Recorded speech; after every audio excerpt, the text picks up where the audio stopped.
There was a strong tendency around that time of the liturgical reform to go back to an earlier, supposedly purer form of the liturgy.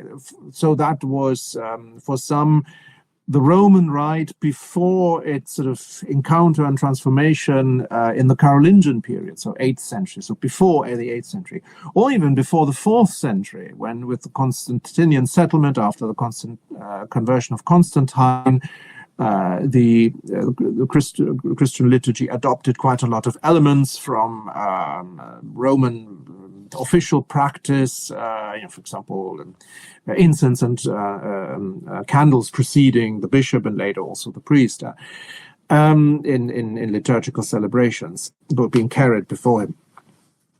So the idea that we should go to an earlier, so supposedly then purer and more authentic form of the Christian liturgy.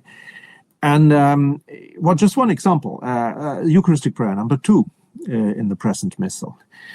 And I think it shows actually the difficulties of such an approach, and also the historical traps you can fall into. At the time of Vatican II, it was widely believed, scholars really thought this was the case, that this prayer is actually the earliest accessible Eucharistic prayer of the Roman Church, known from a document called the Apostolic Tradition, written by Saint Hippolytus of Rome, martyr, Pope, has set himself up as an anti-pope, but then, died a martyr and venerated as a saint. And dating from the early 3rd century. That was truly believed by most scholars at the time.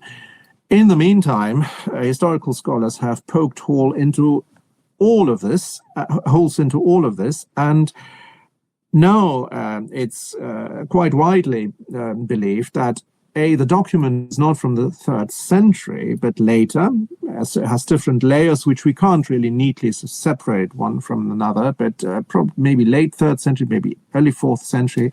B, that it certainly doesn't come from Rome, but rather from perhaps Syria or Egypt, but sort of from the Eastern Mediterranean. And C, was not written or compiled by Saint Hippolytus.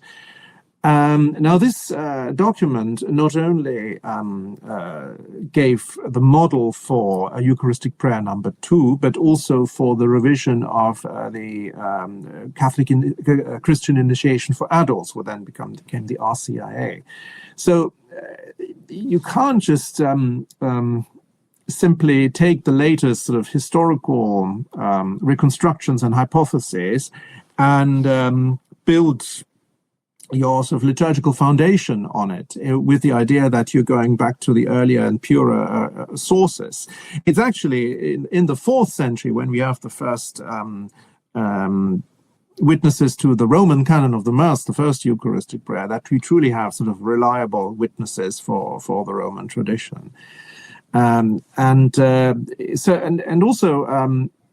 I think, of course, there is a way in which we do look to the apostolic age as normative in a way. We do look to the apostolic age for inspiration, for the renewal of the church. In fact, the oratorians of the 16th century also did that. There was the idea that St. Philip Neri actually revived the apostolic practice with his particular sort of meetings, prayer, singing, sort of some discourses, which we call oratory.